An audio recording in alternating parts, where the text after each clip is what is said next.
Heidi-ho and salutations from National Park 56 of 63 for us. That's right, we have made it to Lassen National Park, or Lassen Volcanic National Park.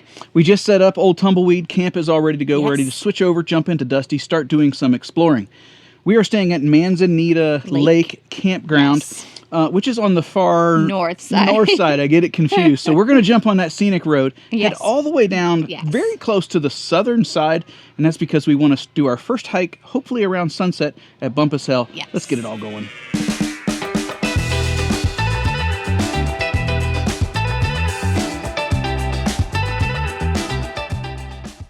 The scenic drive through Lassen Volcanic National Park is a 30-mile highway connecting the northwest entrance by Manzanita Lake with the southwest entrance near the Komyamani Visitor Center. It's the only paved road through the park, offering access to volcanic features, alpine lakes, and trailheads along the way. While the drive takes about an hour, most visitors stretch it into several with stops at overlooks and short hikes.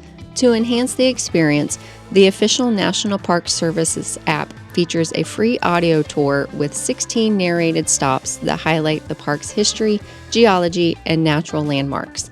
Since cell service is limited, downloading the park for offline use before you start is highly recommended.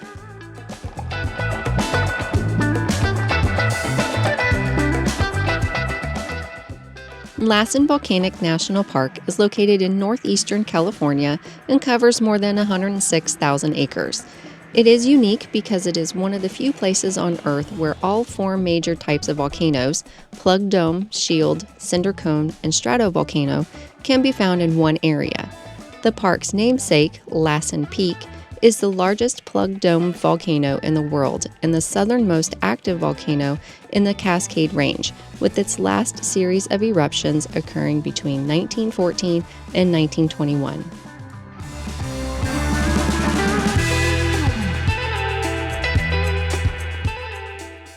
The Bumpass Hell Trail is one of the most popular hikes in the park, leading into its largest hydrothermal area.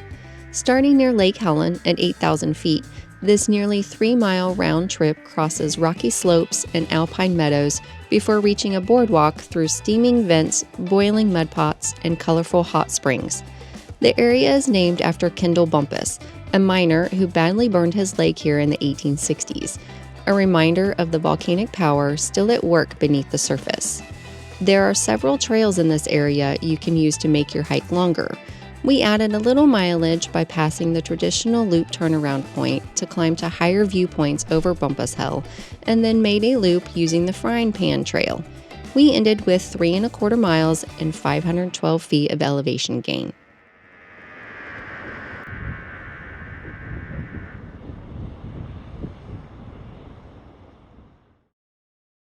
Well, that was a very fun first half day.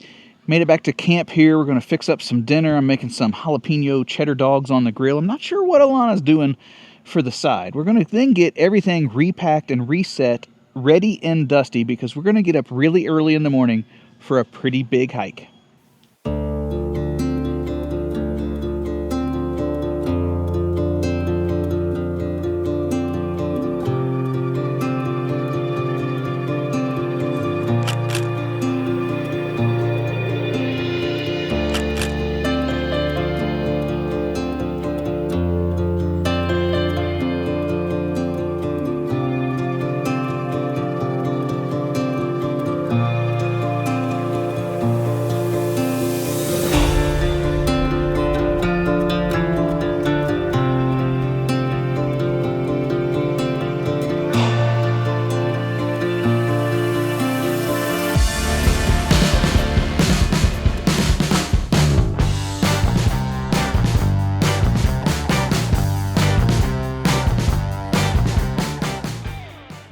Since we were heading to the southern end of the park, we got an early start so Jay could capture the sunrise at Upper Meadow, where Kings Creek winds through the valley with Lassen Peak rising in the background.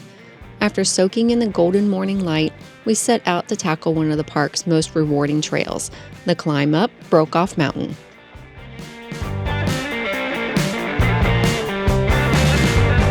Happy feet.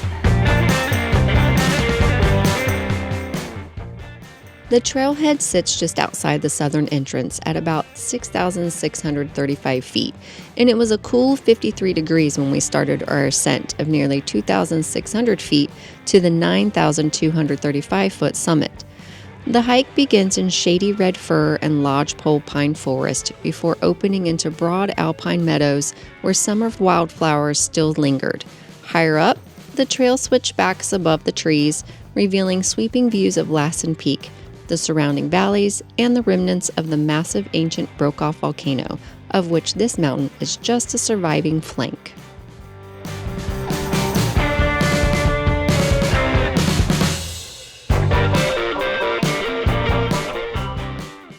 The final stretch above treeline is steep, but the rocky summit rewards you with 360-degree views, Mount Shasta to the north, the Sierra Nevada to the south, and volcanic peaks scattered across the horizon. When we reached the top, a cloud of inch-long flying insects quickly convinced us to enjoy our snack down in the saddle, away from the swarm. It's a strenuous hike, but the scenery shifts constantly, and the payoff is one of the park's best panoramas. By the time we worked our way back down, we were surprised to find the temperature had climbed to 82 degrees at the trailhead.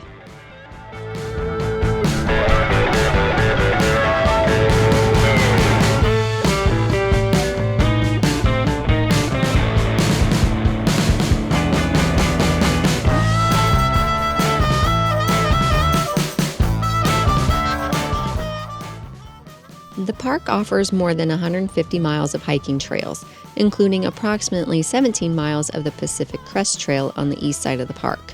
These trails range from short strolls to challenging climbs, ensuring there's truly something for everyone, whether you're looking for a quick walk to stretch your legs or a strenuous trek to a mountain summit. Not much is flat here though, so keep that in mind when selecting.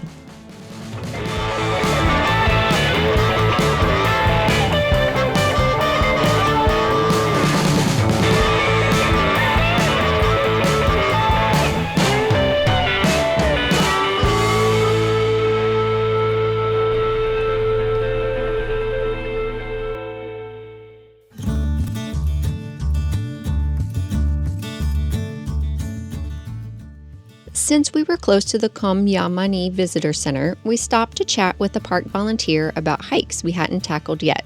She gave us a few suggestions, which we mentally bookmarked before heading back north toward camp.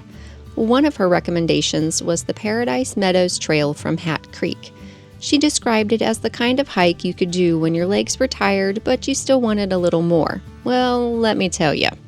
I think she was a little confused because that easy trail climbed nearly 700 feet in just 1.5 miles. Nonetheless, we were already hiking when we realized this.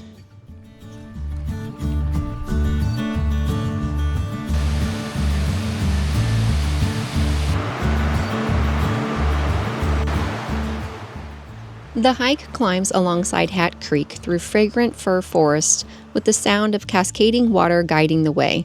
Partway up, you pass a charming waterfall, and shortly after, the trail opens into Paradise Meadows, a lush, sun-drenched basin framed by cliffs and dotted with paintbrush, lupin, clover, and other wildflowers. Lassen Peak and Mount Conard hover just above the cliffs, adding a dramatic mountain backdrop to the fairy tale meadow scene. Woo, Nelly. That's chilly. Do it, Alana. You can do it. It's so cold. It's Alaska cold. Oh, you do it, do it, do it. It's described as an easy to moderate hike for the area, but if you're not used to the altitude or mountain hiking, it may feel a bit harder.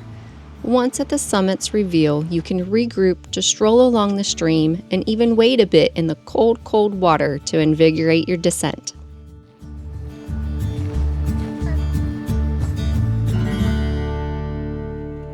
Today was great. We ended with just over 11 miles and then just under 3,200 feet of elevation gain.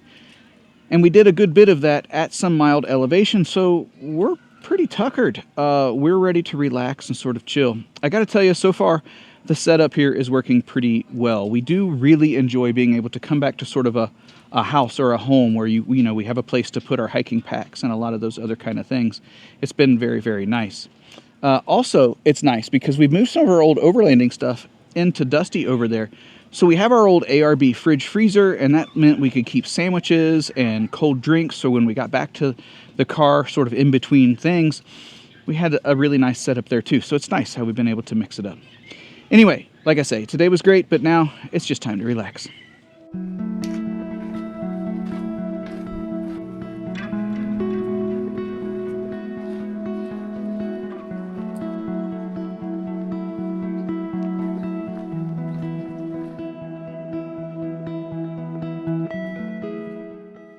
The trail around Manzanita Lake is an easy, family-friendly 1.5-mile loop when starting from the museum that offers some of the most iconic views in Lassen Volcanic National Park. Winding through forests and meadows along the shoreline, the path provides constant reflections of Lassen Peak on calm days, making it a favorite spot for photography. It's also one of the best places in the park for wildlife watching, with chances to see waterfowl, deer, and the occasional black bear.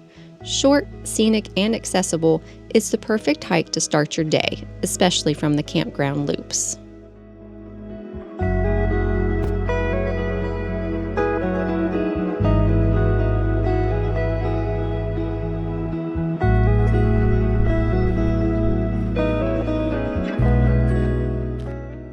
Prior to arriving at the park, we recognized that we hadn't planned enough time to explore, so we decided to extend our visit by a day, but it meant we had to switch campsites. Our plan was to stay close by and see if the other site was empty when we returned from our morning hike so that we could move to the other campsite before heading out for the day.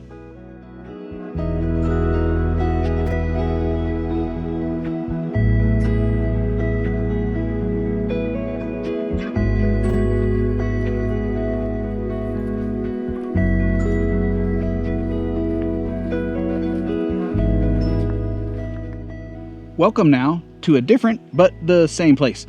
Our strategy did work. That was a lovely hike this morning. We really enjoyed it for a sunrise, although we were late for that, but a morning hike nonetheless. And our strategy worked. By the time we made our way back through, our new site was available. So we made a quick scurry to get over here. We're all set up here, ready to go. So now we still have like a full day of exploring. We've got 2 more hikes we're hoping to pull off today. We'll see if our legs hold up. Let's go do them.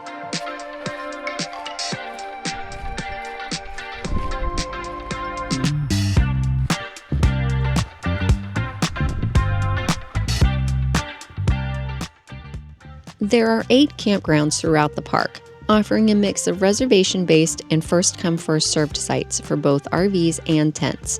Manzanita Lake Campground is the largest and most developed, while other options like Summit Lake North and South, Butte Lake, Warner Valley, and Juniper Lake, currently closed, provide quieter settings. Our stay at Manzanita Lake was noisy during the day with kids playing, and very quiet in the evening and night.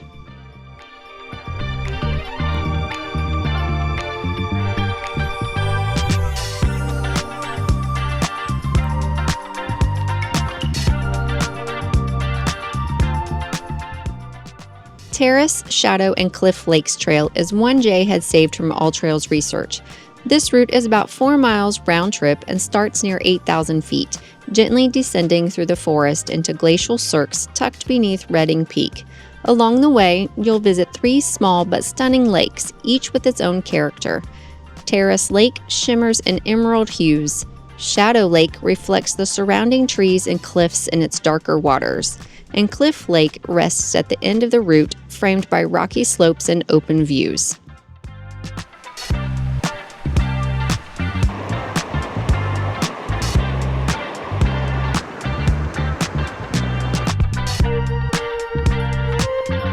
Snack spot identified.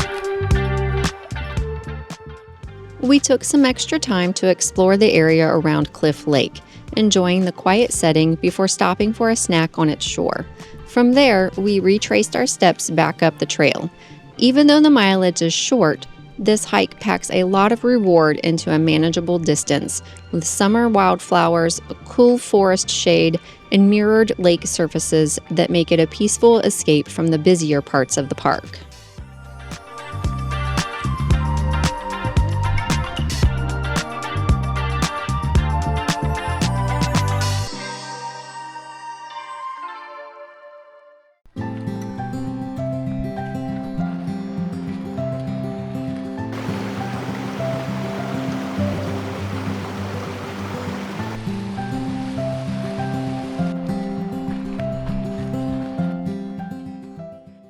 Our final hike of our visit was Kings Creek Falls Trail, which offers a serene escape into Lassen's wooded high country, tracing a loop that includes the beautiful Kings Creek Falls.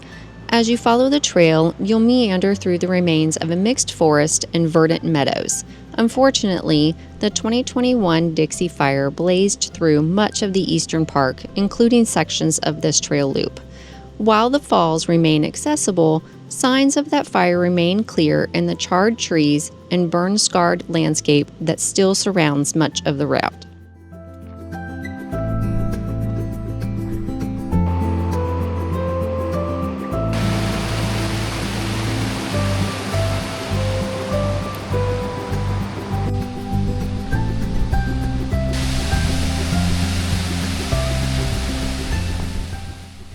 Despite the burn scars, the trail also hints at recovery.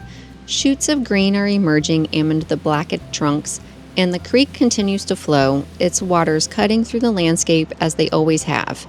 Hiking here feels like witnessing a natural cycle in motion, where resilience quietly pushes through ash and branches, reminding you that Lassen's forests are strong and recovering, even in the wake of such a vast fire.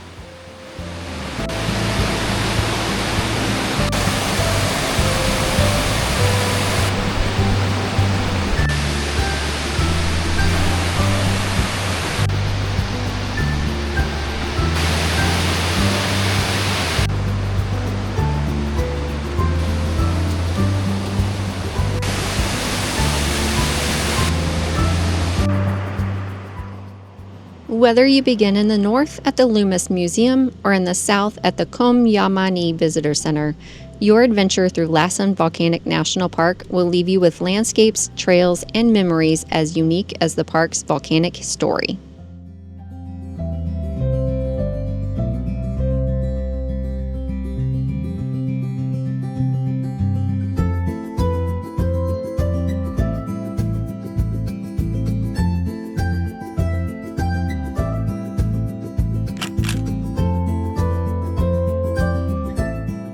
Well, good morning, good final morning. Yes, that's right. We have completely packed up. Yes. We've got Dusty hooked up. We are ready to pull out. Yeah. It's been an absolutely amazing visit here. This park has absolutely found its way up into the top of our visit list. We thoroughly enjoyed ourselves, and there's still yet so much more to do and explore. There's there's so many other lakes to hike to and bigger loops that you could put together. There's just a lot to do. And while we didn't mention it, there's also a lot of paddle boarders, kayakers, and some other things that you can do on many of the lakes if you were looking for a day that was not just hiking related, even though that's what we did a lot of. So anyway, that's that. One thing I would say is, we came in here, we gave a really hard, full 2.5 days with those 6 hikes and everything we did here. I think really you could set up here for quite a bit longer. Now, if your intention was just to drive the road and do some of the overlooks, of course you wouldn't need that. But if you're into hiking or you want to take a relaxing day on one of those lakes, I would say a minimum 3 full days. Yes. And you could also fill much more than that. Yep. So anyway, that's our visit. We are on to our next adventure destination. We hope to see you there. Bye. Bye.